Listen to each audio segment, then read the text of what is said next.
நாட்டில் நல்லவங்க ஒருத்தர் 2 பேர் இருக்கிறதுனால தாங்க மழையே பெய்யுது அப்படின்னு சொல்கிறது உண்டு.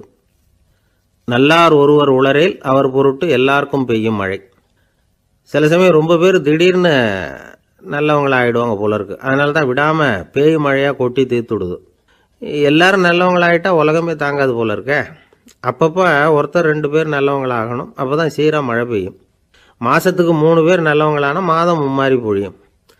இதெல்லாம் வேடிக்கை பேச்சு. இப்போ இதெல்லாம் ஒரு பக்கம் இருக்கட்டும். இப்போ விஷயத்துக்கு வருவோம்.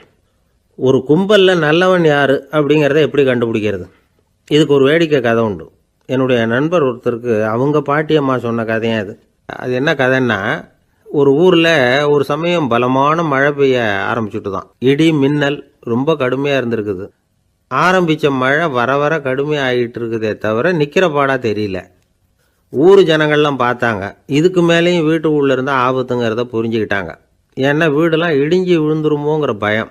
உடனே எல்லாரும் புறப்பட்டு ஊருக்கு பொதுவாக இருந்த ஒரு மண்டபத்தில் போய் தங்கிக்கிட்டாங்க. மின்னல் கடுமையாக இருந்தது. இடி எந்த நேரத்துலையும் விழலாம்ங்கிற நிலைமை. எப்போ விழலாம்னு பார்த்துக்கிட்டு இருக்குது. அந்த மண்டபத்தில் இருந்த ஜனங்கள் மனசுக்குள்ள ஒரு பயம். நம்ம கூட்டத்தில் யாராவது ஒரு கெட்டவன் பாவம் பண்ணவன் இருந்தால் கூட இடி இந்த மண்டபத்தில் விழுந்துரும். அது எல்லாருக்கும் ஆபத்து அப்படின்னு நினச்சாங்க. சரி, இதுக்கு என்ன பண்ணலாம் அப்படின்னு யோசனை பண்ணாங்க. அந்த கூட்டத்தில் ஒரு பெரியவர் இருந்தார். அவர் ஒரு யோசனை சொன்னார். இதை பாருங்க, அதுக்கு ஒரு வழி இருக்குது. அதோ எதிர்த்தாப்பில் கொஞ்சம் தூரத்தில் ஒரு உயரமாக மரம் ஒன்று இருக்குது பாருங்க. பொதுவாக இடி சுலபமாக விழறது அது மாதிரி உயரமான மரத்தில் தான். நம்ம கூட்டத்தில் இருக்கிறவங்க எல்லாரும் ஒவ்வொருத்தராக போய் அந்த மரத்தை தொட்டு விட்டு திரும்பி வந்துடணும். நம்மள பாவம் பண்ணவன் யாரோ அவன் அந்த மரத்தை தொடுற சமயத்தில் இடி விழுந்துடும். அவன் மட்டும் போயிடுவான். மண்டபத்தில் இருக்கிற நாமெல்லாம் பொழைச்சிக்கலாம் அப்படின்னு ஐடியா கொடுத்தார் அந்த பெரியவர். இது நல்ல யோசனையாக பட்டது. எல்லாரும் ஒத்துக்கிட்டாங்க. ஒவ்வொருத்தராக போய் அந்த மரத்தை தொட்டு விட்டு திரும்பி வந்தாங்க. இடி எதுவும் விழலை. இன்னமும் பாவம் பண்ண ஆசாமி அதை போய் தொடலை போல இருக்கு அப்படின்னு நினச்சிக்கிட்டாங்க. ஒவ்வொருத்தராக போகிறாங்க. எல்லாரும் போய் தொட்டு விட்டு வந்தாச்சு. இன்னும் ஒரே ஒரு ஆசாமி தான் பாக்கி. கடைசியாக இருந்த அந்த ஆள் பயந்துட்டான். இது வரைக்கும் இடி விழலைன்னா இப்போ என்ன அர்த்தம்? இப்போ நாம தான் பாக்கி, நாம தான் தப்பு பண்ண ஆள் போல இருக்கு அப்படின்னு நினச்சிட்டான். அதனால் துணிச்சலாக போய் தொடுறதுக்கு பயந்தான். தயங்கிக்கிட்டே இருந்தான். இருந்தாலும் மற்றவங்கள்லாம் சும்மா இருப்பாங்களா? கட்டாயப்படுத்தி கழுத்தை பிடிச்சி தள்ளாத குறையா அவனை தள்ளி விட்டாங்க. போய் தொட்டுட்டு வாடான்னு. அவன் நடுங்கிட்டே போய் அந்த மரத்தை தொட்டான். அதே வினாடி ஒரு பயங்கரமான மின்னல் இடி விழுந்துட்டுது. எங்கே விழுந்தது தெரியுமா? அந்த ஆள் மேலே இல்லை, மண்டபத்தில் விழுந்தது. மண்டபத்தில் இருந்தவங்க பூரா காலி. அந்த ஒரு ஆள் மட்டும் புழைச்சிக்கிட்டான். இந்த ஒரு ஆளை காப்பாற்றுறதுக்காக தான் இடி மண்டபத்தில் விழாமல் இருந்திருக்குது. இதுதான் கதை. அதனால் நல்லவங்க எப்படியும் தப்பிச்சுக்குவாங்க அப்படிங்கிறது ஒரு நீதி. ஒருத்தன் அப்படி தான் தெருவில் நடந்து போய்கிட்டு இருந்தான். ரொம்ப நல்லவன். எதிரில் ஒருத்தன் சைக்கிளில் வந்துக்கிட்டு இருந்தான். அதில் மோதி இவன் கீழே விழுந்துட்டான். சைக்கிள்காரன் உடனே இறங்கி இவனை தூக்கி விட்டான். இவன் எழுந்திரிச்சு அவனை முறைச்சி பார்த்தான். அப்படி பார்க்காதீங்க சார், நீங்கள் ரொம்ப புண்ணியம் பண்ணியிருக்கீங்க, அதுதான் இப்போ சைக்கிளில் மோதிக்கிட்டீங்க அப்படின்றான். என்ன அப்படி சொல்கிறேன் நான்? இவன் 10 நிமிஷத்துக்கு முன்னாடி நான் லாரி ஓட்டிகிட்டு வந்தேன். அப்போ நீங்கள் எதிரில் வந்திருந்தீங்கன்னா என்ன ஆயிருக்கும் அப்படின்னானா அவன். ஒரு பெரிய தத்துவ சிந்தனையாளர் இருந்தார். சுவாங் சு அப்படின்னு பேர். அவருடைய மனைவி ஒரு நாள் திடீர்னு காலமாயிட்டாங்க. ஐயோ பாவம், அவர் ரொம்ப வருத்தப்படுவார், போய் ஆறுதலாக 4 வார்த்தை பேசிவிட்டு வரலாம் அப்படின்னு நினச்சிக்கிட்டு நிறைய பேர் அவரை தேடிட்டு வந்தாங்களாம். வந்தவங்களுக்கு ஆச்சரியம். ஏன்னா இவர் வருத்தப்பட்டுக்கிட்டு இருப்பார் அப்படின்னு தானே எதிர்பார்த்தாங்க. அப்படி இல்லை, தாளம் போட்டுக்கிட்டு உட்காந்துருக்கிறார். தாளத்துக்கு தகுந்த மாதிரி பாட்டு வேற பாடிக்கிட்டு இருக்கிறார். என்ன மனுஷன் அவர், கொஞ்சம் கூட கவலை இல்லாமல் இப்படி இருக்கிறாரு அப்படின்னு நினச்சாங்க. ஒருத்தர் துணிஞ்சு அவர்கிட்ட கேட்டுவிட்டார், என்னங்க இது இப்படி அப்படின்னு. அதுக்கு அவர் என்ன சொன்னார் தெரியுமா? இதை பாருங்க, என்னுடைய மனைவி பிறக்கிறதுக்கு முன்னாடி அவளுக்கு உயிரும் கிடையாது, உடலும் கிடையாது. அதுக்கு பிறகு தான் உயிர் வந்தது, உடல் வந்தது, அந்த உருவம் வந்தது. இப்போ என்ன ஆச்சு? அந்த உருவமும் உயிரும் போயிட்டுது, அவ்வளவுதானே. வந்தது போயிட்டுது. இளவேனில் காலம், இலையுதிர் காலம், பனிக்காலம், இப்படி பருவங்கள் மாறி மாறி வருது இல்லையா? அது மாதிரி பிறப்பும் இறப்பும் மாறி மாறி வருது. இது இயற்கை.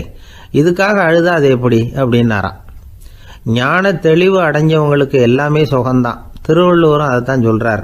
உறங்குவது போலும் சாக்காடு, உறங்கி விழிப்பது போலும் பிறப்பு.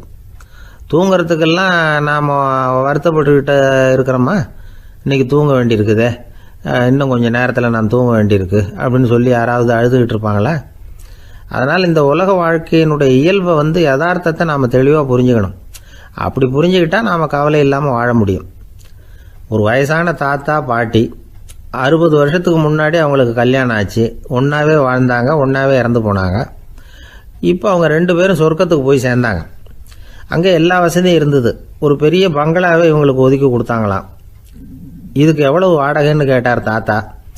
வாடகையெல்லாம் கிடையாது, இலவசம் அப்படின்னார் அங்கே இருந்தவர். அந்த வீட்டுக்கு பின்னாடி ஒரு பெரிய புல்வெளி இருந்தது. இதில் விளையாட ஏதாவது கட்டணம் உண்டான்னு கேட்டிருக்கார் தாத்தா. அதெல்லாம் ஒன்றும் கிடையாது, பணம்லாம் கட்ட வேண்டியதில்லை அப்படின்னார் அவர்.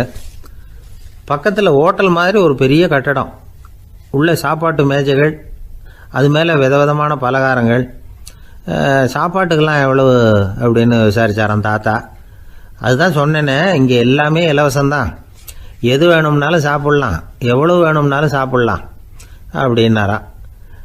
நீங்கள் சொல்கிறீங்க அப்படி, ஆனால் நான் சர்க்கரை சேர்த்துக்கக்கூடாது, உப்பு சேர்த்துக்கக்கூடாது, பாட்டி கையால் எப்பவும் பத்திய சாப்பாடு தான் அப்படின்னாராம் தாத்தா.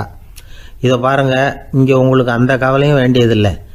இங்கே நீங்கள் ஸ்வீட்டு சாப்பிட்லாம், காரம் சாப்பிட்லாம், உங்களுக்கு எந்த நோயும் வராது அப்படின்னாராம் அங்கே சொர்க்கத்தில் இருந்தவர். இதை கேட்ட உடனே அந்த தாத்தா பக்கத்தில் நின்ன பாட்டியை பார்த்து கத்தினாராம். அடி பாவி, எல்லாத்தையும் கெடுத்துட்டியே, நீ எனக்கு பத்திய சாப்பாடு போடாமல் கண்டதை திங்க விட்டுருந்தா 10 வருஷத்துக்கு முன்னாடியே நான் இங்கே சேர்ந்துருப்பேனே அப்படின்னாராம்.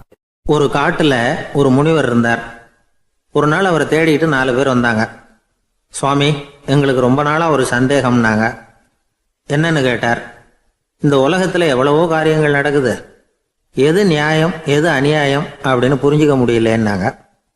அது யாராலையும் புரிஞ்சிக்க முடியாதுன்னார் முனிவர். வந்தவங்களுக்கு ஆச்சரியமாக போச்சு, ஒரு மாதிரியாக பார்த்தாங்க. இதை முனிவர் கவனிச்சார். சரி புறப்படுங்க என்னோடன்னார். எங்கன்னு கேட்டாங்க. இப்போ உங்கள் 4 பேரையும் ஒரு புஷ்பக விமானத்தில் அழைச்சிட்டு போகிறேன். இந்த உலகத்தில் சர்வசாதாரணமாக நடக்கக்கூடிய ஒரு காட்சியை உங்களுக்கு காட்ட போகிறேன். நீங்கள் பார்க்க போகிற அந்த காட்சி நியாயமா அநியாயமா அப்படிங்கிறத என்கிட்ட சொல்லணும். நீங்கள் சரியான பதில் சொன்னால் புஷ்பக விமானத்தில் தொடர்ந்து பிரயாணம் பண்ணலாம்.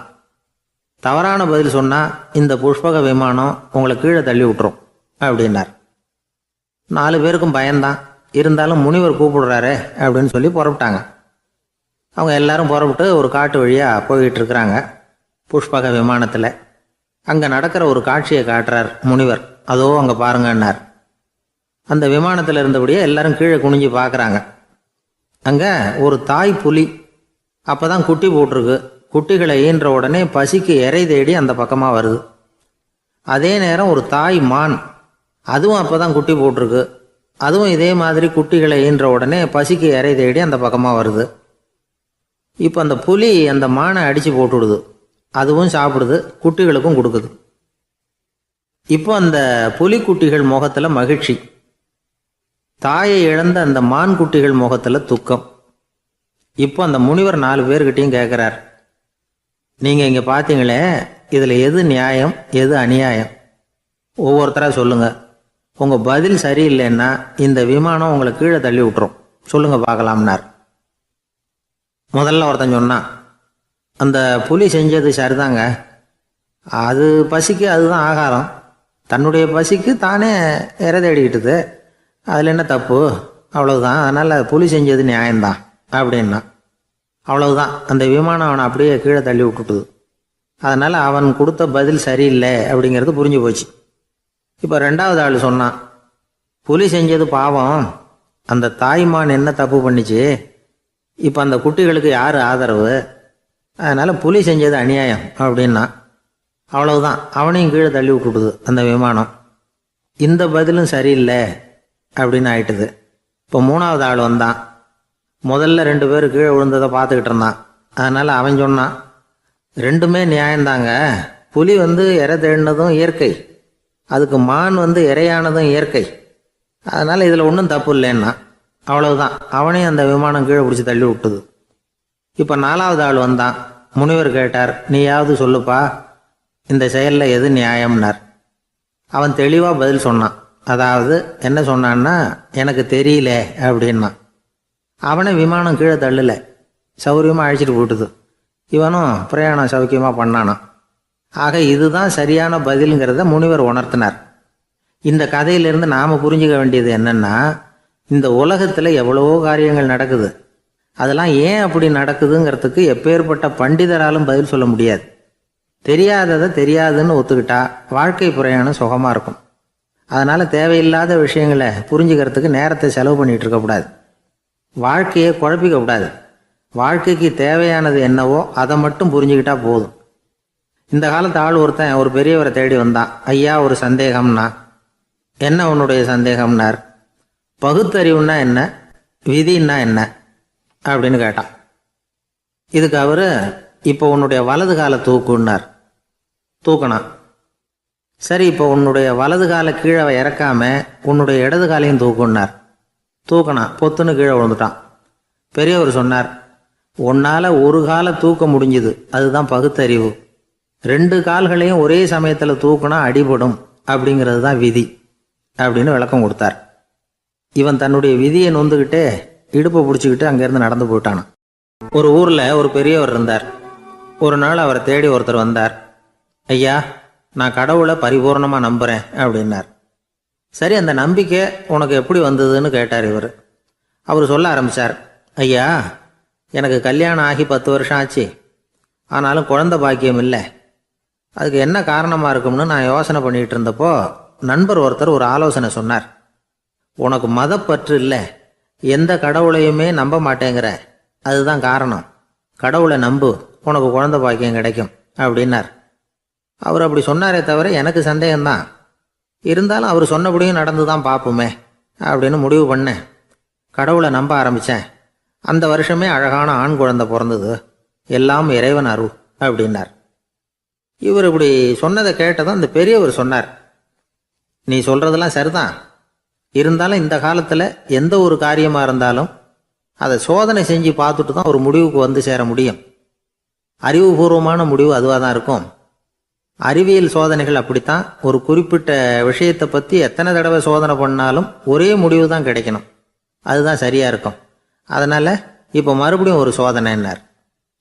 என்ன செய்யணும் அப்படின்னு கேட்டார் இவர்.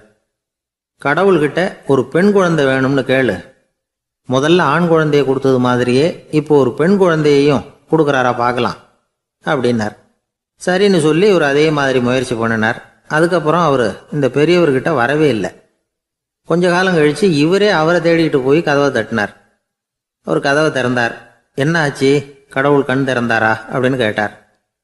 அவர், அந்த சமாச்சாரம்லாம் நமக்கு வேணாம் சார். முதல் தடவை அது ஏதோ தற்செயலாக ஏற்பட்ட ஒரு சாதகம். இப்போ நீங்கள் 2வது தடவை சொன்ன பிறகு தினமும் கடவுளை வேண்டிக்கிட்டு தான் இருக்கிறேன், ஒன்றும் நடக்கலை அப்படின்னார் ரொம்ப விரக்தியாக. ஒரே ஒரு தோல்வியில் உங்கள் நம்பிக்கையெல்லாம் பறந்து போயிடுது பார்த்தீங்களா அப்படின்னார் அந்த பெரியவர். எல்லாம் நல்ல விதமாக நடக்கிற வரைக்கும் நம்பிக்கை, எதிர்பார்த்தது தோல்வியில் முடிஞ்சுட்டுதுன்னா அவநம்பிக்கை. மற்றவர்கள் பேரில் வைக்கிற நம்பிக்கை எந்த நேரத்திலையும் விவகாரமாகி விடக்கூடிய சாத்தியம் உண்டு. நாம் நம்பிக்கை வைக்க வேண்டியது நம்மகிட்ட தான். நமக்குள்ளே இருக்கிறார் கடவுள். எனவே நம்ம பேரில் நாம் வைக்கிற நம்பிக்கை தான் உண்மையான கடவுள் பக்தி. நிபந்தனையற்ற நம்பிக்கையாக அது இருக்கணும். எல்லாம் நல்லபடியாக நடந்துக்கிட்டு இருந்தால் எந்த முட்டாளுக்கும் நம்பிக்கை வரத்தான் செய்யும் அப்படிங்கிறது ஒரு பெரியவர் கருத்து. தியானத்தின் மூலமாக தான் உனக்குள்ள ஆழமாக தோண்டுனா உன்னுடைய அடி ஆழத்தில் நம்பிக்கை வந்து அப்படி ஊற்றெடுக்கும், அதை பார்க்க முடியும் அப்படிங்கிறது பெரியவர்கள் சிந்தனை. ஒரு குழந்தை அப்பாவை பார்த்து என்னப்பா பண்ணுறேன்னு கேட்டுதான். பிரார்த்தனை பண்ணிகிட்டு இருக்கிறேன்னாராம் அப்பா. பிரார்த்தனை பண்ணுனா என்ன கிடைக்கும் அப்படின்னு கேட்டுதான் குழந்தை. எல்லாம் கிடைக்கும் அப்படின்னாராம் அப்பா. நீ வச்சிருக்கிறிய பேனா அது கூட கிடைக்குமான்னு கேட்டுதான் குழந்தை. கிடைக்குமேன்னு இருக்கார். அப்படின்னா அந்த பேனாவை என்கிட்ட கொடுத்துரு, நீ பிரார்த்தனை பண்ணி வேற பேனா வாங்கிக்கோ அப்படின்னு தான் அந்த குழந்தை. ஒரு வயசான பாட்டியின் தாத்தாவும் ஒரு பூங்காவில் உட்காந்து பேசிக்கிட்டு இருக்கிறாங்க. அவங்களுக்கு கல்யாணம் ஆகி 53 வருஷம் ஆச்சு. பிள்ளைங்கள்லாம் படித்து பெரிய பெரிய வேலையில் இருக்கிறாங்க. பேரன் பேத்திகளும் நல்ல நிலைமையில் இருக்கிறாங்க. இந்த தாத்தாவும் பாட்டியும் சிரித்து பேசிக்கிட்டு இருந்ததை ஒரு பெரியவர் பார்த்தார். அவருக்கு ஆச்சரியமாக இருந்தது. இந்த வயசுலேயும் இவ்வளவு அந்யோன்யமாக இவங்க பேசிக்கிட்டு இருக்கிறாங்களே அப்படின்னு நினச்சார். சரி, நேரிலேயே கேட்டுருவோமே அப்படின்னு நினச்சிக்கிட்டு கிட்ட போனார். உங்கள் மன வாழ்க்கையின் வெற்றிக்கான ரகசியம் என்ன அப்படின்னு கேட்டார். இதை கேட்டதும் அந்த தாத்தா சிரிச்சுக்கிட்டே பாட்டியை பார்த்தாராம். அதுக்கப்புறம் சொன்னாராம், நான் இந்த அம்மாவை கல்யாணம் பண்ணிட்டதுக்கும் எங்களுடைய இல்வாழ்க்கை இவ்வளவு நாளாக பலம் குறையாமல் மகிழ்ச்சியாக இருக்கிறதுக்கும் காரணம் ஒன்று தான். அது என்ன காரணம்னா, எங்களுக்கு இடையில பொதுவாக நிறைய குறைகள் உண்டு, அதுதான் காரணம் அப்படின்னாராம். அவர் சொல்றது சரிதான் அப்படிங்கிறது மாதிரியே அந்த பாட்டியும் அவரை நிமிர்ந்து பார்த்தாங்களாம். இந்த பெரியவர் மறுபடியும் அந்த பாட்டியை பார்த்து அதே கேள்வியை கேட்டிருக்கார். உங்களுடைய நீண்டகால மன வாழ்க்கைக்கு கிடைச்ச வெற்றி எதனாலேன்னு சொல்ல முடியுமா அப்படின்னு கேட்டாராம். அவங்களும் சிரிச்சுக்கிட்டே பதில் சொன்னாங்களாம். என்ன பதில் தெரியுமா? சில பேரை நாம குறிப்பிட்ட பண்புகளுக்காக நேசிக்கிறோம், வேற சிலரை நாம் அந்த பண்புகள் இல்லாத குறைகளுக்காகவே விரும்பி பழகிறோம் இல்லையா அப்படின்னு கேட்டுவிட்டு தலையை குனிஞ்சுக்கிட்டாங்களாம் அந்த பாட்டியம்மா. அவங்க அப்படி சொன்னதை கேட்டதும் இவருக்கு புதுசா ஞானம் பிறந்தது மாதிரி இருந்துதான். இதுதான் மனம் நிறைந்த மன வாழ்க்கை அப்படிங்கிறார் சுவாமி சென்மயானந்தர். பண்புகளை எப்படி நேசிக்க முடியுதோ அதே மாதிரி பண்புகள் இல்லாத குறைகளையும் நேசிக்க முடியும். மனசுதான் காரணம். ஒரு மேல்நாட்டு தம்பதி, அவங்களும் தாத்தா பாட்டி தான். அவங்க 2 பேரும் ஒரு பூங்காவில் உட்காந்து சிரிச்சு பேசிக்கிட்டு இருக்கிறாங்க. அதை ஒருத்தர் பார்த்தார். அவருக்கு ஆச்சரியம், இவ்வளவு காலம் ஆகி இந்த வயசுலையும் இப்படி அன்பா பேசிக்கிட்டு இருக்கிறாங்களே அப்படிங்கிற ஆச்சரியம். கிட்ட நெருங்கி போனாரு. கேட்டார், ஏன் தாத்தா உங்களுக்கு கல்யாணம் ஆகி எவ்வளவு வருஷம் ஆச்சுன்னார். 55 வருஷம் ஆச்சுன்னாராம் அவரு. இன்னமும் இவ்வளவு சந்தோஷமா இருக்கிறீங்களே, அதுக்கு என்ன காரணம்னு கேட்டிருக்கார். அதுக்கு என்ன காரணம்னா, இதுவரைக்கும் எங்களுக்குள்ள சண்டையே வந்ததில்லை அப்படின்னாராம். அது எப்படி முடியும்னு கேட்டிருக்கார் இவர் ஆச்சரியமா.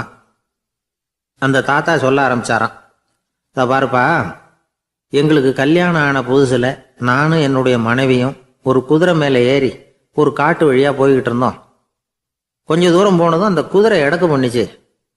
நான் உடனே கீழே இறங்கி அந்த குதிரையை பார்த்து, இது உனக்கு முதல் தடவை அப்படின்னு மிரட்டலாக சொல்லிவிட்டு ஏறி உக்காந்தேன். மறுபடியும் போனோம். கொஞ்சம் தூரம் குதிரை நல்லபடியாக நடந்து போச்சு. மறுபடியும் எடக்கு பண்ண ஆரம்பிச்சுட்டுது. நான் கீழே இறங்கினேன். கையில் இருந்த சாட்டையால் ஓங்கி ஒரு அடி கொடுத்தேன். இது உனக்கு 2வது தடவை அப்படின்னு சொல்லிவிட்டு ஏறி உக்காந்தேன். மறுபடியும் குதிரை கொஞ்சம் தூரம் நல்ல விதமாக நடந்து போச்சு. அப்புறமும் எடக்கு பண்ண ஆரம்பிச்சுட்டுது. அந்த சமயத்தில் ஒரு ஆற்று பாலத்தை கடந்து போய்கிட்டு இருக்கிறோம். நான் கீழே இறங்கினேன். என்னுடைய மனைவியையும் கீழே இறங்க சொன்னேன். அந்த குதிரையை பிடிச்சி அப்படியே ஆற்றுல தள்ளி விட்டுட்டேன். தள்ளி விட்டுட்டு, இது உனக்கு கடைசி தடவை அப்படின்னு சொன்னேன். அதை பார்த்ததும் என் மனைவி பதறி போயிட்டாங்க. போய், ஐயோ பாவம், என்ன இப்படி பண்ணிவிட்டீங்க, உங்களுக்கு மனசில் கொஞ்சம் கூட இறக்கமே இல்லையா அப்படின்னாங்க. நான் மெதுவாக இவங்க பக்கம் திரும்பி, இது உனக்கு முதல் தடவை அப்படின்னேன். அவ்வளவுதான், அன்னையிலேருந்து இன்னைய வரைக்கும் ஒரு நாள் கூட எங்களுக்குள்ள சண்டையே வந்ததில்லை அப்படின்னு விளக்கம் கொடுத்தார் அந்த தாத்தா. கடற்கரை ஓரமா ஒரு பெரியவர் கையால மணலை கீறிக்கிட்டே உட்காந்துருக்கிறார். என்னத்தையும் தேடிட்டு இருக்கிறது மாதிரி தெரிஞ்சது. மெதுவா கிட்டத்துல போய், என்னத்தை தேடிட்டு இருக்கிறீங்க அப்படின்னு கேட்டோம். அவரு சாவகாசமா நிமிர்ந்து பார்த்து, நிம்மதியை தேடிட்டு இருக்கிறேன்னார். நாங்க ஒரு மாதிரி ஆயிட்டோம். இருந்தாலும் சமாளிச்சுக்கிட்டு, சார் மணல்ல கிழிஞ்சல் தான் கிடைக்கும், நிம்மதி கிடைக்காது அப்படின்னோம். சரி, இன்னைக்கு வசமா நம்ம கிட்ட ஒரு ஆள் மாட்டிக்கிட்டார் அப்படின்னு நினைச்சு அவர் பக்கமா போய் உட்காந்துக்கிட்டு கதை சொல்ல ஆரம்பிச்சிட்டோம். ஒரு பெரிய மன்னர் இருந்தார். அவருக்கு எல்லா வசதியும் இருந்தது. இருந்தாலும் ஒரே ஒரு குறை. அது என்னன்னா, நிம்மதி இல்லைங்கிற குறை. அரண்மனையில தினமும் கலை நிகழ்ச்சி, நாட்டியம் எல்லாம் நடந்துகிட்டு தான் இருந்தது. இருந்தாலும் நிம்மதி இல்லை. சரி, நிம்மதி எங்க கிடைக்கும் அப்படின்னு தேட ஆரம்பிச்சார். உடனே அதுக்கான முயற்சிகள்ல தீவிரமா இறங்கினார். நாட்டில் உள்ள தத்துவ மேதைகளை எல்லாம் கூப்பிட்டுட்டு வர சொன்னார். எல்லாரும் சேர்ந்தாங்க. அவங்கள பார்த்து, நிம்மதி எங்க இருக்குது அப்படின்னு விசாரிச்சார். அவங்களுக்கு அது தெரிஞ்சா ஏன் இப்படி ராஜா முன்னாடி நின்றுட்டு இருக்க போறாங்க? ராஜாவோட கேள்விக்கு ஒவ்வொருத்தரும் ஒவ்வொரு மாதிரி விளக்கம் கொடுக்க ஆரம்பிச்சிட்டாங்க. எந்த பதிலும் ராஜாவுக்கு திருப்தி அளிக்கக்கூடிய அளவுக்கு இல்லை. சரி, போயிட்டு வாங்கன்னு சொல்லி அவங்களெல்லாம் அனுப்பி வச்சுட்டார். ஒரு நாள் அவர் மாளிகையில உப்பருகையில நின்றுட்டு இருக்கிறார். அந்த சமயத்துல தெருவில் ஒரு பிச்சைக்காரன் ரொம்ப உல்லாசமா பாட்டு பாடிக்கிட்டே போயிட்டு இருக்கிறான்.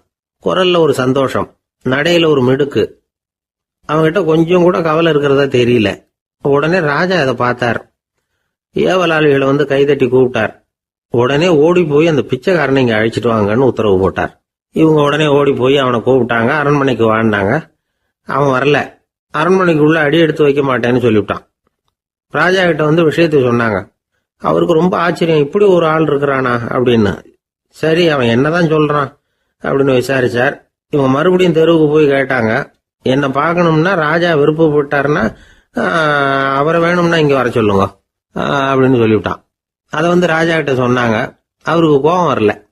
இவ்வளவு சுதந்திர உணர்வோடு இருக்கிறவன் சாதாரண ஆளா இருக்க முடியாது அப்படின்னு நினைச்சார். உடனே கிடுகிடுன்னு இறங்கி தெருவுக்கு வந்தார். பிச்சைக்காரங்கிட்ட போனார். நீ கவலைப்படாம சந்தோஷமா பாடிட்டு போறியே, அது எப்படி முடியுது உன்னால அப்படின்னு கேட்டார். ஏன் அப்படி கேக்குறீங்கன்னு அவன், அதுக்கு இல்ல, எனக்கு அரண்மனையில எவ்வளவோ சுகபோகங்கள்லாம் இருக்கு, இருந்தாலும் நிம்மதி இல்ல, இது ஏன்னு எனக்கு தெரியல. இந்த தேசத்துல உள்ள அறிஞர்களை எல்லாம் கூப்பிட்டு கேட்டு பார்த்துட்டேன், அவங்களுக்கும் தெரியல. உன்னை கேட்டா தெரியும்னு நினைச்சேன், அதனாலதான் சந்திக்கிறதுக்கு ஆசைப்பட்டேன், ஆனா நீ வரமாட்டேன்னுட்டியே அப்படின்னார். பிச்சைக்காரன் கடகடன்னு சிரிக்க ஆரம்பிச்சுட்டான். மகிழ்ச்சிக்கும் உங்களுக்கும் தடையா இருக்கிறது இந்த மாளிகை தான். இதை விட்டுட்டு வெளியில வந்துட்டா நிம்மதி தேடிட்டு வந்துரும்னா.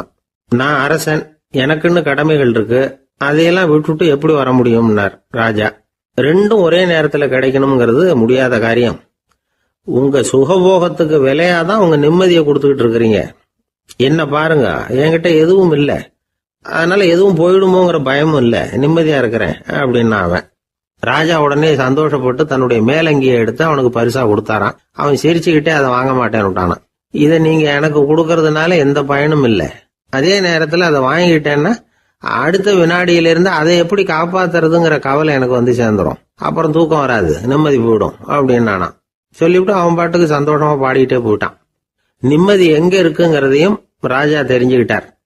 அந்த இடத்துக்கு தன்னால போக முடியாதுங்கிறதையும் அவர் புரிஞ்சுக்கிட்டார். இப்படி இந்த கதைய அந்த கடற்கரையில மணலை கீறிக்கிட்டே உட்கார்ந்துருந்தார அந்த பெரியவர்கிட்ட சொல்லி முடிச்சோம். அவர் முகத்துல ஒரு தெளிவு தெரிஞ்சது. எங்களை நிமிர்ந்து பார்த்தார். ரொம்ப நன்றிங்க, இப்ப எனக்கு தெரிஞ்சு போச்சு, நிம்மதி வேணும்னா அதுக்கு என்ன பண்ணணும்னு இப்ப நல்லா புரிஞ்சுக்கிட்டேன் அப்படின்னார். என்ன புரிஞ்சுக்கிட்டீங்கன்னு கேட்டோம். இனிமே இந்த பக்கம் வந்தா உங்க கண்ணுல படாத இடமா பார்த்து உட்காரணும்னு புரிஞ்சுக்கிட்டேன் அப்படின்னார். ஒரு ஊர்ல ஒரு ஆள் இருந்தான், தையல் கடை வச்சிருந்தான். அவங்கிட்ட ஒருத்தன் ஒரு சட்டை துணி எடுத்து கொடுத்து தைக்க சொல்லியிருந்தான். வர்ற சனிக்கிழமை வா, வந்து வாங்கிட்டு போ அப்படின்னு அவன் சொல்லியிருந்தான். அதே மாதிரி இவன் வந்தான். அவன் தச்சு வச்சிருந்த சட்டையை கொடுத்தான். இவன் வாங்கி அங்கேயே போட்டு பார்த்தான். கை நீளம் ஒண்ணுக்கு ஒண்ணு வித்தியாசமா இருந்தது. வலது கை இடது பக்கத்தை விட நீளம் குறைச்சலா இருந்தது. அவன் முணுமுணுக்க ஆரம்பிச்சுட்டான், என்ன இது இப்படி தைச்சுட்டியேன்னு.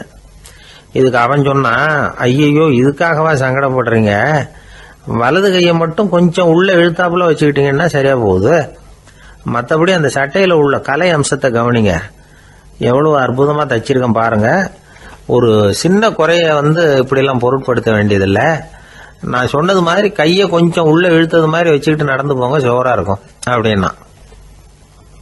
அவனும் யோசிச்சு பார்த்தான். சரியான யோசனையா தான் தோணுச்சு. கொஞ்சம் முயற்சி பண்ணி வலது கையை கொஞ்சம் உள்ள இழுத்து சட்டை சரியா இருக்கிறது மாதிரி பண்ணிட்டான். இப்போ மறுபடியும் ஒரு பிரச்சனை. வலது கையை உள்ள இழுத்த மாதிரி அப்படியே வச்சுக்கிட்டதும் முதுகு பக்கம் கொஞ்சம் துணி தளர்த்தியா தொங்குறது மாதிரி தெரிஞ்சது. என்ன இது, முதுகு பக்கம் துணி குவிஞ்சுட்டுதே, தொங்குதே அப்படின்னா மறுபடியும், அடடா இதுக்காகவா கவலைப்படுறீங்க, உடம்ப அதுக்கு தகுந்த மாதிரி கொஞ்சம் வளைச்சிக்கிட்டா சரியா போடுது, இதுக்காக அந்த அழகான தையலை பிரிச்சு அதுல உள்ள கலை அம்சத்தை கெடுக்கிறதுக்கு என் மனசு இடம் தரல, எவ்வளவுக்கு தளர்த்தியா இருக்கோ அவ்வளவுக்கு கொஞ்சம் உடம்ப வளைச்சி அப்படி குனிஞ்சது மாதிரி போங்க போதும் அப்படின்னா. அதுவும் நல்ல யோசனையா தான் பட்டுது இவனுக்கு. சரின்னு சொல்லிவிட்டு புறப்பட்டான். தெருவில் இறங்கினான். கையை கொஞ்சம் உள்ள இழுத்தான், உடம்ப கொஞ்சம் முன்னால வளைச்சான், சட்டைக்கு தகுந்த மாதிரி உடம்ப பண்ணிட்டான், மெதுவா நடந்து போறான். இப்போ எதிரில் இன்னொருத்தன் வரான். இவனை பாக்குறான், இவன் போட்டிருக்கிற சட்டையை பாக்குறான், ஆஹா அற்புதம்ங்கிறான். சும்மா சொல்லக்கூடாது, ரொம்ப நல்லா இருக்கு, நிச்சயமா இது இந்த ஊர் மேல தெருவில் இருக்கிற ஒருத்தன் இருக்கானே அவன் தச்சதா தான் இருக்கணும் அப்படின்னா. இதை கேட்டதும் அவனுக்கு ஆச்சரியம், எப்படி அவ்வளவு கரெக்டா கண்டுபிடிச்சிங்க அப்படின்னு கேட்டிருக்கான். இதுக்கு அந்த வழிபோகன்னு சொன்னானா, அவன் ரொம்ப கெட்டிக்காரன், உங்களை மாதிரி உடம்பும் கையும் வளைஞ்சு போன ஒரு ஆசாமிக்கு அவனை தவிர வேற யாராலேயும் இவ்வளவு பொருத்தமான ஒரு சட்டையை தைக்க முடியாது அப்படின்னானா. பாருங்க, அவனுக்காக இவன் அனுசரிக்க போய் இவனோட நிலைமை எப்படி ஆயிடுது பாருங்க. இதே மாதிரி தான் சில சடங்குகளும் சம்பிரதாயங்களும் நம்மளை கோமாளி ஆக்கி விட்டுரும். எதுவா இருந்தாலும் அதுல அறிவுபூர்வமான அணுகுமுறை அவசியம். ஒரு நர்ஸ் அவசரமா ஓடி டாக்டர் கிட்ட சொல்லிச்சான், டாக்டர் ஒரு தப்பு நடந்து போச்சு, 10ஆம் நம்பர் பெட்ல இருக்கிற பேஷண்ட்டுக்கு காலில் ஆபரேஷன் பண்றதுக்கு பதிலாக கையில் ஆபரேஷன் பண்ணி விட்டீங்க, கை ஆபரேஷன் பண்ணிக்க வேண்டிய ஆள் 7ஆம் நம்பர் பெட்ல இருக்கார் அப்படின்னு தான். அதுக்கு இவர் பதட்டப்படாம சொன்னாராம், பரவாயில்ல, இவரை தூக்கி 7ஆம் நம்பர் பெட்டில் போட்டுரு அப்படின்னாராம். தான் மட்டும் வாழ்ந்தா போதும் அப்படின்னு நினைக்கிறவங்க உண்டு. தானும் வாழணும், அடுத்தவங்களும் வாழணும் அப்படின்னு நினைக்கிறவங்களும் உண்டு. முதல்ல சொன்ன வகையை சேர்ந்த மனிதர்கள் எப்படி தெரியுமா? எப்படியாவது தான் மட்டும் வாழ்ந்தால் போதுங்கிற நினைப்பு தான் எப்பவும் அவங்களுக்கு இருக்கும். தங்களுடைய வளர்ச்சிக்கு எது தடையா இருந்தாலும் சரி, யார் தடையா இருந்தாலும் சரி, அதை அழிச்சுட்டு தான் மறுவேலை பார்ப்பாங்க. அவங்கெல்லாம் பாவ காரியங்களுக்கு தயங்குறதே இல்லை. அப்படிப்பட்ட வாழ்க்கை அவங்களுக்கே இடைஞ்சல அமைஞ்சு விடுறது உண்டு. அதை விளக்கறதுக்கு ஒரு கதையும் உண்டு. ஒரு ஊர்ல அப்படிப்பட்ட ஆள் ஒருத்தன் இருந்திருக்கான். நிறைய பாவங்களை செஞ்சவன். அதன் காரணமா நரகப்படுகொழியில விழுந்துட்டான். நரகப்படுகொழிங்கிறது ஒரு பெரிய கிணறு மாதிரி. ஏற்கனவே பாவம் செஞ்சவங்க நிறைய பேர் அதில் விழுந்து கிடக்குறாங்க. உள்ள ஏகப்பட்ட சத்தம், எல்லாம் அந்த பாவாத்மாக்கள் போடுற சத்தம். இப்போ விழுந்தானே, இவனும் சத்தம் போட்டான். இவன் போடுற சத்தம் கொஞ்சம் அதிகமாக கேட்டுது. இந்த கிணத்துக்கு பக்கத்தில் புத்தர் உட்கார்ந்துருக்கிறார். அவர் காதில் இவன் போடுற சத்தம் விழுந்தது. உடனே அந்த கிணத்தடிக்கு போனார். குனிஞ்சு பார்த்தார். சாமி, என்னை காப்பாத்துங்க அப்படின்னு கத்தனா இவன். புத்தர் அவனை கொஞ்சம் கவனிச்சு பார்த்தார். மனித சமுதாயத்துக்கு அவன் என்னென்ன கெடுதல் பண்ணியிருக்கிறாங்கிற விவரம்லாம் அவர் மனக்கண்ணில் தெரிஞ்சது. அவருக்கு எல்லாம் புரிஞ்சு போச்சு. இருந்தாலும் அவனை காப்பாத்துறதுக்கு ஏதாவது வழி உண்டா அப்படின்னு யோசிச்சார். அவன் தன்னுடைய வாழ்நாளில் ஏதாவது நல்லது செஞ்சிருக்கானா அப்படின்னு பார்த்தார். ஒரே ஒரு சமயம் அவன் தன்னுடைய காலடியில மிதிபட இருந்த சிலந்தியை மிதிக்காமல் தாண்டி போயிருக்கிறான். இந்த ஒரு காரியத்துக்காக அவனை கரையேற்ற முடியுமா அப்படின்னு நினைச்சார். அவ்வளவுதான். உடனே அவர் கையில ஒரு சிலந்தி வந்து உட்கார்ந்துதான். அதுகிட்ட இருந்து நூல் இழை வெளிவர ஆரம்பிச்சது. அந்த நூல் இழை கிணற்று ஆழம் வரைக்கும் அப்படியே நீண்டுகிட்டே போச்சான். புத்தர் பார்த்தார். இந்த நூலை பிடிச்சிக்கிட்டு மேலே ஏறி வா அப்படின்னார். என்னங்க சொல்றீங்க?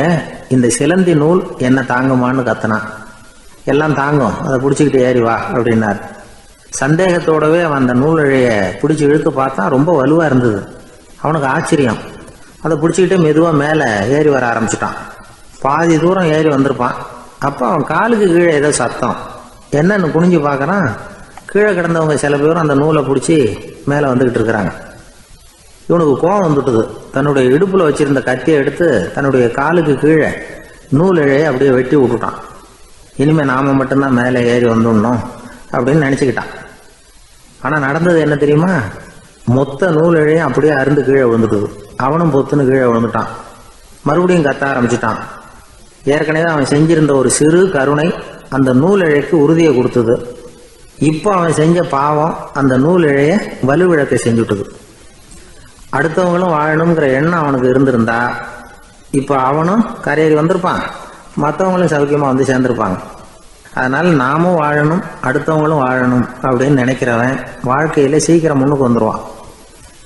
ஒருத்தன் ஒரு டாக்டர் கிட்ட போனான். மருந்து வாங்கினான். வாங்கி கொண்டாந்து பேசாம வச்சுட்டான், சாப்பிடல.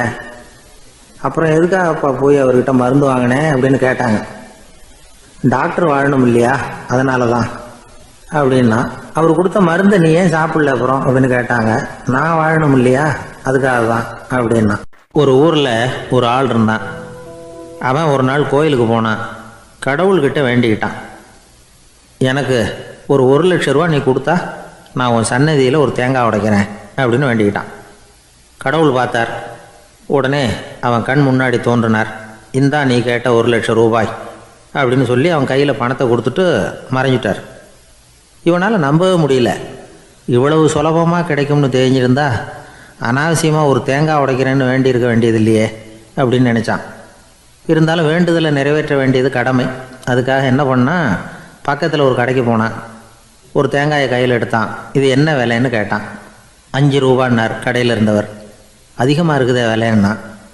அப்படின்னா ஒன்று செய்யுங்க, அடுத்த ஊருக்கு போங்க, அங்கே தென்னந்தோப்பு அதிகம், அதனால் அங்கே இதை விட குறைஞ்ச விலைக்கு கிடைக்கும் அப்படின்னார். சரின்னு அடுத்த ஊருக்கு கிளம்புனான். அங்கே போய் விசாரித்தான். ஒரு தேங்காய் 3 ரூபாய் விலைன்னாங்க. இதுவும் அதிகமாக தெரியுதேன்னா. அப்படின்னா ஒன்று செய்ய, அதோ அந்த ஆற்று ஓரமாக ஒரு தென்னை மரம் இருக்கு பார், அதில் நீயே ஏறி பறிச்சுக்கோ, ஒரு தேங்காய்க்கு 1 ரூபா கொடுத்தா போதும் அப்படின்னார் அந்த தோப்புக்கு சொந்தக்காரரு. இவனுக்கு மரம் ஏற தெரியாது. இருந்தாலும் ஆசை யாரை விட்டுது, விலை சல்லிசாக இருக்குதே. ஆற்று ஓரம் போனால் தட்டு தடுமாறி அந்த மரத்தில் ஏறினா. அந்த தென்னை மரம் வளைஞ்சி ஆற்று பக்கம் போய் அப்புறம் நிமிர்ந்து இருந்தது. அதாவது மரத்தின் உச்சி சரியாக ஆற்றுக்கு நடுவில் இருந்தது. ஆற்றுல வெள்ளம் கரபுரண்டு ஓடிக்கிட்டு இருக்கு. இவன் கடவுள் கொடுத்த 1,00,000 ரூபாயை மடியில் வச்சு இறுக்கி கட்டிக்கிட்டான். உச்சிக்கு போய் காய் பறிக்கிற சமயத்தில் காற்றும் மழையும் பலமாக கலந்து அடிக்க ஆரம்பிச்சுட்டுது. கால் வழுக்கி விட்டுட்டுது. இவன் சடார்னு ஒரு தென்னை மட்டையை பிடிச்சிக்கிட்டு தொங்க ஆரம்பிச்சிட்டான். கீழே பயங்கரமான வெள்ளம். மடியில் 1,00,000 ரூபா பணம். என்ன செய்கிறதுன்னு தவிக்கிறான். இந்த சமயம் கரையில் ஒரு யானை பாகன் யானையை குளிப்பாட்டிக்கிட்டு இருக்கிறான். அது அவன் கண்ணில் பட்டுது. ஐயா ஒரு உதவின்னு கத்துனான். அவன் என்ன செய்யணும்னு கேட்டான். உன் யானையை மெதுவாக இங்கே அழைச்சிட்டு வா, எனக்கு நேராக கீழே நிறுத்து, என் காலை பிடிச்சி மெதுவாக கீழே இறக்கி விட்டுரு, என் மடியில் இருக்கிற பணத்தில் உனக்கு 10,000 ரூபா தரேன் அப்படின்னா. அவன் பார்த்தான். காலை கையை பிடிச்சா கூட எவனும் இந்த காலத்தில் 10 ரூபாய்க்கு மேலே தரமாட்டேங்கிறான். இவன் காலை பிடிச்சா 10,000 தர்றேங்கிறான் அப்படின்னு யோசனை பண்ணான். உடனே யானையை கொண்டுட்டு போனான். அவனுக்கு நேராக கீழே நிறுத்தினான். அவன் காலை பிடிச்சான். அவ்வளவுதான். அந்த நேரம் பார்த்து யானை மெதுவாக நடந்து அப்பால் போட்டுது. இப்போ யானை பாகன் அவன் காலை கெட்டியாக பிடிச்சிக்கிட்டு தொங்குறான். பரிதாபமாக மேலே பார்க்குறான். அவன் மட்டையை பிடிச்சிக்கிட்டு தொங்குறான். இப்போ யானை பாகன் சொல்கிறான், தம்பி மட்டையை விட்டுறாத, கெட்டியாக பிடிச்சிக்கோ, நான் உனக்கு 10,000 ரூபா தரேன், இதோ மடியில் தான் வச்சுருக்கேன்னா. மேலே தொங்குறவனுக்கு இந்த நிலைமையிலேயும் ஒரு சந்தோஷம், மேற்கொண்டு ஒரு 10,000 ரூபா நமக்கு கிடைக்கும் போல இருக்கே அப்படின்னு. இந்த சமயத்தில் ஒருத்தன் ஒட்டகத்தை ஓட்டிகிட்டு வந்தான் அந்த பக்கமாக குளிப்பாட்டுறதுக்கு. யானை பாகம் பார்த்துட்டான். ஐயா ஒட்டகக்காரரே, அதை இங்கே கொண்டுகிட்டு வா, எங்கள் காலை பிடிச்சி பத்திரமா இறக்கி விடு, நாங்கள் பணம் கொடுக்குறோம்னா. அவனும் பணத்துக்கு ஆசைப்பட்டு வந்தான். அவன் காலை பிடிக்கிற சமயம் ஒட்டகமும் நழுவி போட்டுது. இப்போ 3 பேருமே வரிசையாக தொங்குறாங்க. ஒட்டகக்காரன் கத்துறான், தம்பி மட்டையை விட்டுறாத, கெட்டியாக பிடிச்சிக்கோ, நான் என் மடியில் இருக்கிற 5,000 உனக்கு தந்துடுறேன்னா. மேலே தொங்குறவனுக்கு இன்னமும் சந்தோஷம், இவனும் பணம் தர்றேங்கிறான் அப்படின்னா இன்றைக்கி நமக்கு மொத்த பண வரவு எவ்வளவு அப்படின்னு ஒவ்வொன்றா கூட்டி பார்க்க ஆரம்பித்தான். மனக்கணக்கு சரியாக வரல. அதனால் அப்படியே விரலை விட்டு எண்ண ஆரம்பித்தான். அவ்வளவுதான். மட்டையை விட்டுட்டு கை நழுவி வந்துட்டுது. 3 பேரும் பொத்துன்னு ஆற்றுல விழுந்தாங்க. படாத பாடுபட்டு தட்டு தடுமாறி கரைக்கு வந்து சேர்ந்தாங்க. 3 பேர் மடியில் இருந்த பணமும் ஆற்றோட போட்டுது. பேராசை பெருநஷ்டம் அப்படின்னு ஒரு பழமொழி இருக்குல்ல, அதை விளக்கறதுக்காக சொல்லப்பட்ட கதை இது. இந்த காலத்தில் ஒருத்தர் ஒரு நீச்சல் குளத்தில் நீச்சல் அடிச்சுக்கிட்டு இருக்கிறார். காவலுக்கு இருந்தவர் அதை கவனிச்சுட்டார். கரையிலேருந்து சத்தம் போட்டாராம், இதோ பாருங்கள், இங்கே ராத்திரி 8 மணிக்கு மேலே நீச்சல் அடிக்கிறது சட்டப்படி குற்றம், அதுக்கு அனுமதி கிடையாது, தெரியாதா உங்களுக்கு அப்படின்னாராம். இதுக்கு அவர், ஐயையோ நான் நீச்சல் அடிக்க வந்தவன் இல்லைங்க, சும்மா சுற்றி பார்க்க வந்தவன், தடுமாறி குளத்தில் விழுந்துட்டேன், நீச்சல் தெரியாது, அதனால் தத்தளிச்சுக்கிட்டு இருக்கிறேன் அப்படின்னு கத்துனாராம். கரையில் இருந்தவர் பார்த்தார். ஓ அப்படின்னா சரி, அதுக்கு ஒன்றும் தடையில்லை அப்படின்னு சொல்லிவிட்டு அவர் பாட்டுக்கு நடந்து போயிட்டாராம். அசோக மன்னர் வந்துகிட்டு இருக்கார்.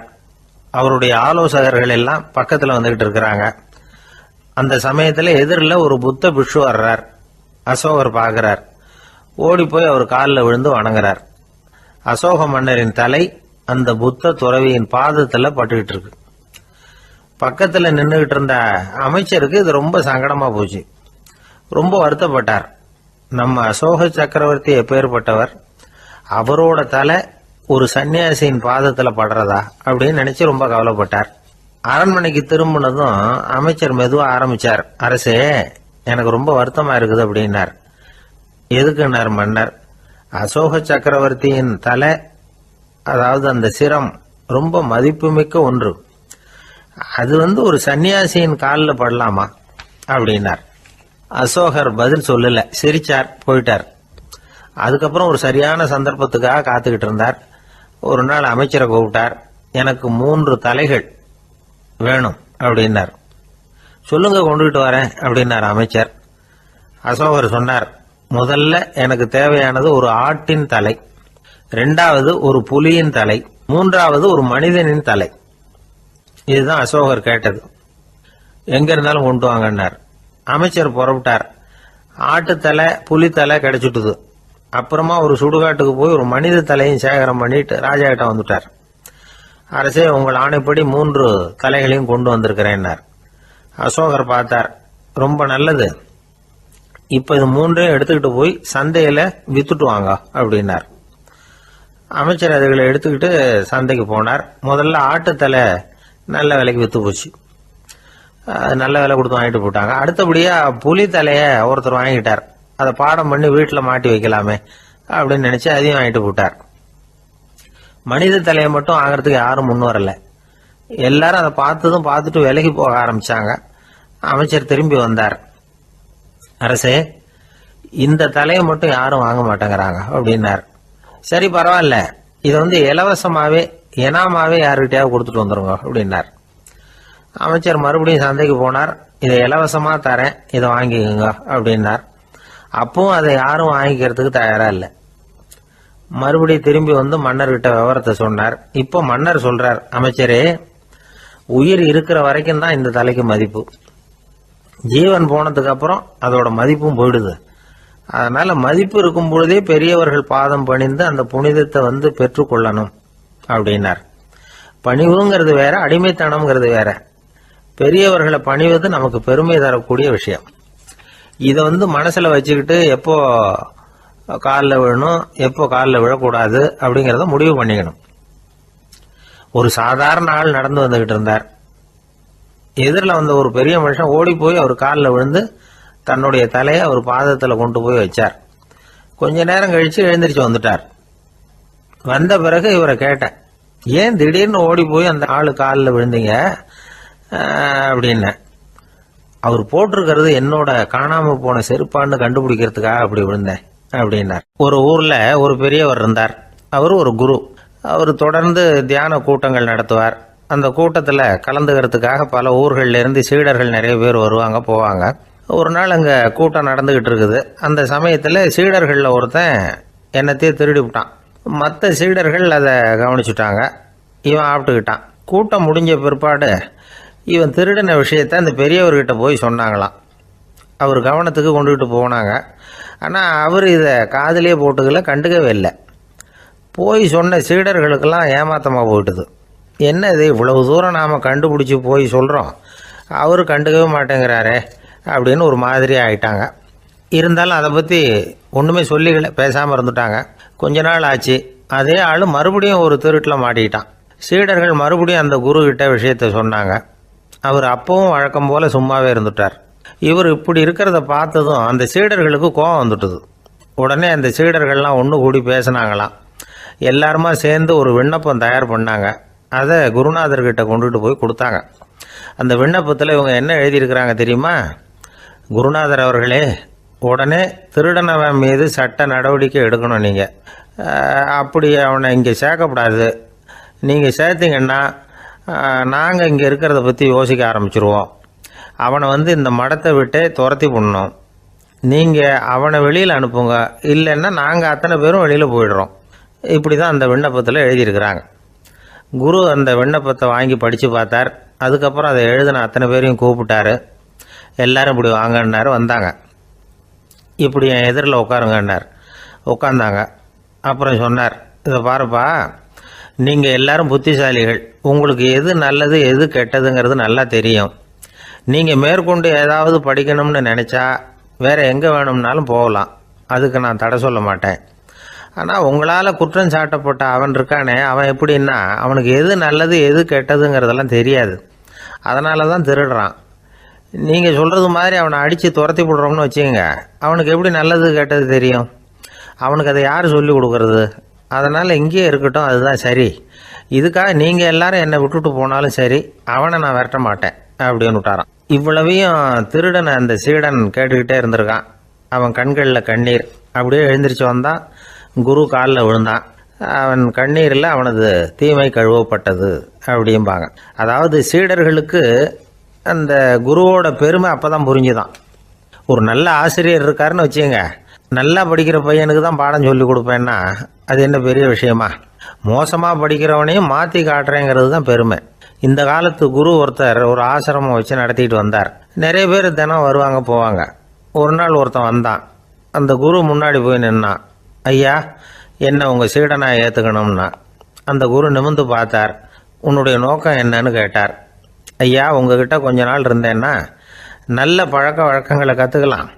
அதுக்கப்புறம் வெளியில் போய் ஒரு நல்ல தொழில் தொடங்கி வாழ்க்கையில் முன்னுக்கு வரணுங்கிறது தான் என்னோட நோக்கம் அப்படின்னா. நீ சொல்கிறது சரி, ஆனால் உன்னால் இங்கே நல்ல பழக்க வழக்கங்களை கற்றுக்க முடியலேன்னு வச்சுக்கோ, அப்போ என்ன பண்ணுவேன் அப்படின்னு கேட்டார் அவர். அப்படி ஆச்சுன்னா என்ன, உங்களை மாதிரியே ஒரு ஆசிரமம் ஆரம்பித்து அதுக்கு குருவாக இருந்துட்டு போகிறேன் அப்படின்னு நானும். ஒருத்தன் வேகமாக ஓடி வந்தான். ஏன்ப்பா அப்படி தலை தெறிக்க ஓடி வர்றேன்னு கேட்டேன். பின்னாடி துரத்திக்கிட்டு வருது சார் அப்படின்னா. ஏதாவது நாய் துரத்திக்கிட்டு வருது போல இருக்கு அப்படின்னு நினச்சி அவனுக்கு பின்னாடி பார்க்குறேன். கண்ணுக்கு எட்டின தூரம் வரைக்கும் எதுவுமே தெரியல. ஏன்பா எதுவும் ஒன்றை துரத்துறது மாதிரி தெரியலையே என்ன, நல்லா பாருங்கள் சார் அப்படின்னா. பார்த்துட்டு தான் சொல்கிறேன் என்ன. இதோ பாருங்கள் சார், இதுதான் என்னை துரத்துது அப்படின்னு அவன் காட்டுறான். அவன் சுட்டி காட்டின இடத்துல பார்த்தா அங்கே அவனுடைய நிழல் தான் தெரியுது. என்னப்பா சொல்கிற அப்படின்னு சொல்லி அவனை சந்தேகமாக பார்த்தேன். அதுக்கப்புறம் தான் அவன் விவரமாக பேசினான். சார், எனக்கு என் நிழலை கண்டா பிடிக்கிறதில்ல. எப்போ பார்த்தாலும் இது என்னையே பின்தொடர்ந்து வந்துக்கிட்டு இருக்குது. இதை என்னால் சகிக்கவே முடியல. இதை என்கிட்டேருந்து பிரிக்கிறதுக்கு எவ்வளவோ முயற்சிகள்லாம் பண்ணி பார்த்துட்டேன், முடியலன்னா. அப்படி என்னென்ன முயற்சிகள் பண்ணினேன் அப்படின்னு கேட்டேன். அவன் என்னென்ன செஞ்சாங்கிறத விவரமாக சொன்னான். அவன் என்ன பண்ணியிருக்கிறான், ஒரு பெரிய குழியை தோண்டி அதில் தன்னுடைய நிழலை புதைச்சிருவோம் அப்படின்னு முடிவு பண்ணிட்டு மண்வெட்டி எடுத்துக்கிட்டு தோட்டத்து பக்கம் போயிருக்கான். ஆழமாக ஒரு குழியை தோண்டியிருக்கான். குனிஞ்சு பார்க்குறான். அந்த குழிக்குள்ளே தன்னுடைய நிழல் தெரியுது. ஆஹா, இதுதான் சமயம், நிழல் இப்போ குழிக்குள்ளே இருக்குது, மண்ணை போட்டு மூடி விடலாம் அப்படின்னு நினச்சிக்கிட்டு கொஞ்சம் மண்ணை அள்ளி போட்டான். பார்த்தா இப்போ அந்த நிழல் அந்த மண்ணுக்கு மேலே வந்து நிற்கிது. இது ஏதுடா வம்பா போச்சு அப்படின்னு அவசரமாக மண்ணை வாரி போட்டு மூடி பார்க்குறான். குழி பூராவும் மூடி விட்டு பார்க்குறான். மறுபடியும் நிழல் மேலே வந்து உட்காந்துக்கிட்டு இருக்குது. சரி, இதை குழியில் புதைக்க முடியாது அப்படின்னு முடிவு பண்ணிட்டு இதை இங்கேயே இப்படியே விட்டுட்டு ஒரே ஓட்டமாக ஓடி போடுவோம் அப்படின்னு நினச்சி எடுத்தான் ஓட்டம். அது காலை நேரம். இவன் மேற்க நோக்கி ஓடிக்கிட்டு இருக்கிறான். ஓடி ஓடி பார்க்குறான், நிழல் இவனை விட வேகமாக இவனுக்கு முன்னாடி ஓடிக்கிட்டு இருக்கு. சரி, திரும்பி ஓடி பார்ப்போம் அப்படின்னு நினச்சிக்கிட்டு அப்படியே சடார்னு திரும்பி ஓட ஆரம்பித்தான்.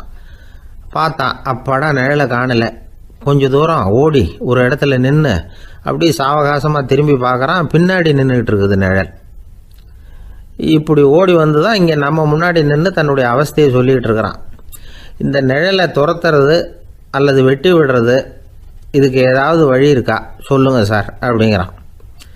நமக்கு ஒன்றும் புரியல. அந்த நேரம் பார்த்து ஒரு பெரியவர் வந்தார். அவர்கிட்ட யோசனை கேட்டோம், என்ன செய்யலாம்னு.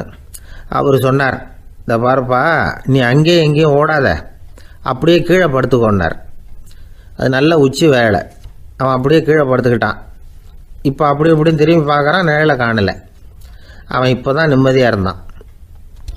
இப்போ அந்த பெரியவர் சொன்னார், எல்லா மனிதர்களுமே இப்படி தான் ஓடிட்டு இருக்கிறாங்க. நான் எனது அப்படிங்கிற ஆணவம் தான் அவங்கள துரத்திக்கிட்டு இருக்கு. அதை விட்டுட்டு ஓடணும்னு நினச்சாலும் அது முன்னாடி வந்து நிற்கிது. பரம்பொருளை நோக்கி ஓடுறப்போ இந்த ஆணவம் பின்னாடி வந்து விடுது. பரிபூர்ண சரணாகதிங்கிற நிலையில் அது முழுசுமாக மறைஞ்சு விடுது.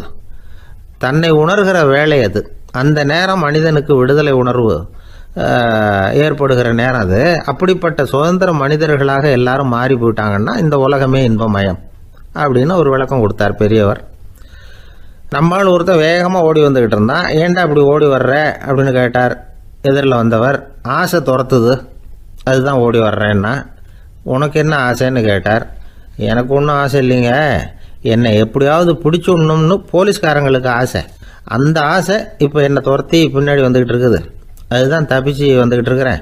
குறுக்க நிற்காதீங்க சார், வழியை விடுங்க அப்படின்னு சொல்லிவிட்டு வேகமாக ஓடி மறைஞ்சான். ஜப்பானில் உள்ள ஒரு புத்த விகாரை. அங்கே ஒரு வயசான பௌத்த குரு தங்கியிருக்கிறார். ஒரு நாள் ராத்திரி கடுமையான குளிர். அவரால் தாங்க முடியல. பார்த்தார், மரத்தில் செஞ்ச புத்த சிற்பங்கள் அங்கே நிறைய இருந்தது. அதில் ஒன்றை எடுத்து அதுக்கு தீ மூட்டி அந்த நெருப்பில் குளிர் காஞ்சிக்கிட்டு இருக்கிறார். மர சிற்பம் தீ வச்சதும் படபடன்னு வெடிக்க ஆரம்பிச்சுட்டுது. அந்த சத்தத்தை கேட்டதும் அந்த புத்த விகாரையின் குருக்கள் வெளியில் ஓடி வந்தார். இவர் ஆனந்தமாக குளிர் காஞ்சிக்கிட்டு இருக்கிறார். அவரால் பொறுத்துக்க முடியல. தெருவில் தெரிஞ்சுக்கிட்டு இருந்த அந்த பெரியவரை இங்கே தங்க அனுமதித்ததே அவர் தான். இவர் இப்படி பண்ணுறாருன்னு நினச்சிக்கிட்டே அவரை கோபமாக பார்த்தார். ஏன் இப்படி கோபமாக பார்க்குறீங்க, இப்படி வந்து உட்காருங்க அப்படிங்கிறாரு இவர். அவருக்கு இன்னமும் கோபம் வந்துட்டுது. எங்கள் கடவுளை எரிச்சுட்டீங்களே அப்படின்னு சத்தம் போட்டாராம். அப்படியா அப்படின்னு கேட்டுக்கிட்டே அந்த சாம்பலை கிளறினார் இவர். என்ன செய்கிறீங்கன்னு கேட்டிருக்காரு அவர். நான் எலும்புகளை தேடுறேன்னாராம். நீங்கள் ஒரு பைத்தியம், இது ஒரு மர சிற்பம், இதில் எலும்புகள் கிடையாது அப்படின்னாராம். அவருக்கு கோபம் வந்துட்டுது. உடனே வெளியில் போங்கன்னு கத்தியிருக்கார். வெளியில் தள்ளி கதவையும் சாத்தி விட்டாராம். மறுநாள் காலையில் கதவை திறந்து பார்த்தா அந்த வயசான பெரியவர் ஒரு மைல்கல் மேலே சில காட்டு பூக்களை வச்சு புத்தம் சரணம் கச்சாமின்னு சொல்லிக்கிட்டே இருக்கிறார். இவருக்கு சந்தேகமாக போட்டுது. கிட்ட போனார். என்ன செஞ்சுக்கிட்டு இருக்கீங்கன்னு கேட்டார். இது என்னுடைய காலை நேர பிரார்த்தனைனாராம். நிஜமாகவே நீங்கள் ஒரு பைத்தியமாக தான் இருக்கணும், ஏன்னா அது ஒரு மைல்கல் அப்படின்னாராம். இப்போ அந்த பெரியவர் சொன்னாராம், நீங்கள் ஒரு மரத்தை புத்தராக நினைக்கும் பொழுது நான் ஏன் ஒரு மைல்கல்ல புத்தராக நினைக்கக்கூடாது? நான் புத்தரை எரிக்கலாம், ஏன்னா அவரை நான் நேசிக்கிறேன். அந்த சிற்பம் மரத்தால் ஆனதுங்கிறது எனக்கு தெரியும். நான் ஒரு மைல்கல்ல தொழலாம், ஏன்னா அது எனது பூக்களை தாங்குது. நான் இந்த மைல்கல்லுக்குள்ளே மறைஞ்சிருக்கிற புத்தரை பார்க்குறேன். யாராவது ஒரு சிற்பி இதை சிலையாக்கினாதான் நீங்கள் புத்தரை பார்க்க முடியும். அன்னைக்கு ரொம்ப குளிராக இருந்தது. நான் எனக்குள்ளே இருக்கிற புத்தரையும் பாதுகாக்கணும். உள்ளே இருக்கிற புத்தரை காப்பாற்றுறதுக்காக வெளியில் உள்ள புத்தரை எரிக்கலாம், அதில் ஒன்றும் தப்பு இல்லை. அது அவருடைய போதனையிலேயே இருக்குது. உனக்குள் ஜோதியாக இரு அப்படிங்கிறது அவருடைய போதனை. என்னுடைய புத்தர் குளிரில் நடுங்கிட்டு இருந்தார். அந்த மர சிற்பங்கள் வெயில் மழையில் உணர்ச்சி இல்லாமல் இருந்தது, அதனால் அப்படி பண்ணினேன். ஆனால் நீங்கள் என்ன பண்ணீங்க? நான் ஒரு மர புத்தரை எரிச்சதுக்காக உயிருள்ள புத்தரை வெளியில் தள்ளி கதவை சாத்தினீங்க அப்படின்னாராம் அந்த பெரியவர். உண்மையான பக்திங்கிறது இதுதான். அதாவது உனக்குள் ஜோதியாக இரு அப்படின்னு புத்தர் சொன்னார் இல்லையா, அது மாதிரி தனக்குள் ஜோதியாக இருக்கிற இந்த காலத்து ஆசாமிகள் நிறைய பேர் உண்டு. எப்பவும் போதையிலேயே இருக்கிறவங்க. ஒரு நாள் நடு ராத்திரி ஒரு மது கடையில் ஒரு ஆள் அங்குள்ள சிப்பந்திகள் கிட்ட கேட்டுக்கிட்டு இருக்கிறான். மறுபடியும் இந்த கடை எப்போ திறப்பாங்கன்னு கேட்டானா. நாளைக்கு காலையில் 8 மணிக்கு திறப்பாங்க அப்படின்னு நானும் அங்கே இருந்த ஆள். அவன் திருப்பி திருப்பி அதையே கேட்டுக்கிட்டு இருக்கான். இவனுக்கு பதில் சொல்லி சொல்லி அழுத்து போச்சு. அதான் சொல்கிறேன் ஐயா, நாளைக்கு காலையில் வா அப்படின்னாங்களாம். அதுக்கு இவன், நான் வர்றதுக்காக கேட்கலையா, நேத்திக்கு வந்தவன் உள்ளேயே மாட்டிக்கிட்டேன், வெளியில் போகிறதுக்காக கேட்டேன் அப்படின்னு நானும். ஒரு ஏரி ஓரமாக 2 பசங்க நடந்து போய்கிட்டு இருக்கிறாங்க. அதில் ஒருத்தன் பணக்கார வீட்டு பையன், இன்னொருத்தன் ஏழை. இவங்க 2 பேரும் போய்கிட்டு இருக்கிறாங்க. வழியில் ஒரு இடத்துல ஒரு ஜோடி செருப்பு இவங்க கண்ணில் படுது. ஒரு விவசாயி அந்த செருப்பை அங்கே விட்டுட்டு பக்கத்தில் இருந்த ஏரியில் கை காலை கழுவிட்டு இருக்கிறார். உடனே அந்த பணக்கார பையனுக்கு ஒரு ஐடியா. அவன் சொன்னானா, டேய், இப்போ ஒரு வேடிக்கை செய்யலாம். அந்த செருப்பு 2ஐயும் தூக்கி எட்டத்தில் வீசி எரிஞ்சிருவோம். அந்த ஆள் பார்த்துட்டு செருப்பை தேடி அல்லாடுவான், அங்கேயும் இங்கேயும் ஓடுவான், திரு திருன்னு முழிப்பான். அதை பார்த்து நாம் ரசிக்கலாம், நல்ல தமாஷா இருக்கும் அப்படின்னு இருக்கான். இப்படி சொல்லிவிட்டு அந்த செருப்புகளை தூக்கத்துக்கு போனானா. கொஞ்சம் பொறு அப்படின்னானா அந்த ஏழை பையன். ஏன்னு கேட்டிருக்கான் அவன். இப்போ அந்த ஏழை பையன் சொன்னானா, நீ சொல்கிறது ஒன்றும் வேடிக்கை கிடையாது. உன்னோட செருப்பு தொலைஞ்சா உன் அப்பா உடனே உனக்கு வேறு செருப்பு வாங்கி கொடுத்துருவார். ஆனால் அந்த ஆளுக்கு இந்த செருப்பு தொலைஞ்சதுன்னா வேறு புதுசாக வாங்கிறதுக்கு வாயையும் வயத்தையும் கட்டி பணத்தை சேர்க்க வேண்டியிருக்கும். அதனால் நான் ஒரு வேடிக்கை சொல்கிறேன், அது மாதிரி செய், அது இன்னமும் தமாஷா இருக்கும் அப்படின்னு நானா. எப்படி அது சொல்லுன்றிருக்கான் அவன். செருப்பு 2ம் அது இருக்கிற இடத்துலையே இருக்கட்டும். உன் சட்டை பையிலிருந்து ஒரே ஒரு ரூபாய் நாணயத்தை எடு. அதை அந்த செருப்பு மேலே அதோட குதிகால் பகுதியில் வச்சுட்டு நாம் 2 பேரும் அந்த மரத்துக்கு பின்னாடி ஓடி போய் மறைஞ்சு நின்றுக்குவோம். அப்புறம் பாரு வேடிக்கையே அப்படின்னா. அதே மாதிரி 1 ரூபா காசு செருப்பு மேலே வச்சுட்டு இவங்க 2 பேரும் மறைஞ்சு நின்றுக்கிட்டாங்க. கொஞ்ச நேரத்தில் அந்த விவசாயி வந்தார். காலில் உள்ள மண்ணை தட்டிவிட்டு செருப்பை மாட்டுறதுக்காக போனார். அங்கிருந்த காசு கண்ணில் போட்டுவிட்டுது. அவருக்கு ஆச்சரியமாக போச்சு. அதை கையில் எடுத்து பார்க்குறார்.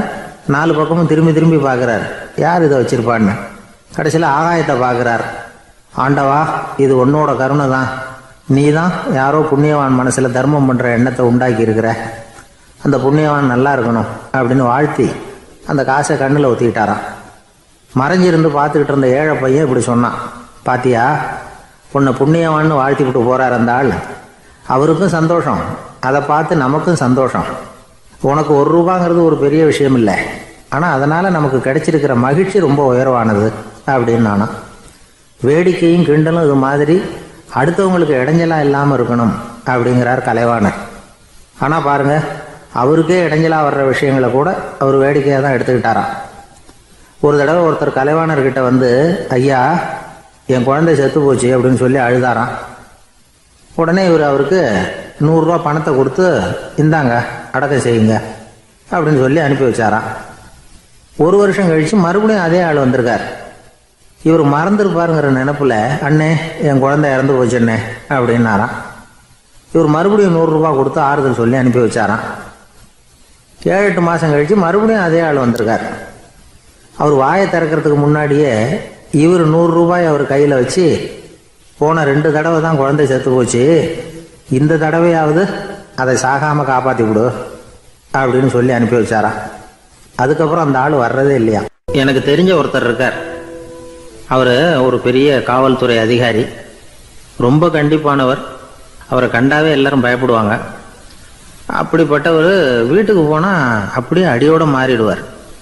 அங்கே போய் பார்த்தீங்கன்னா குழந்தைகளோட குழந்தையா அவர் விளையாடிக்கிட்டு இருப்பார்.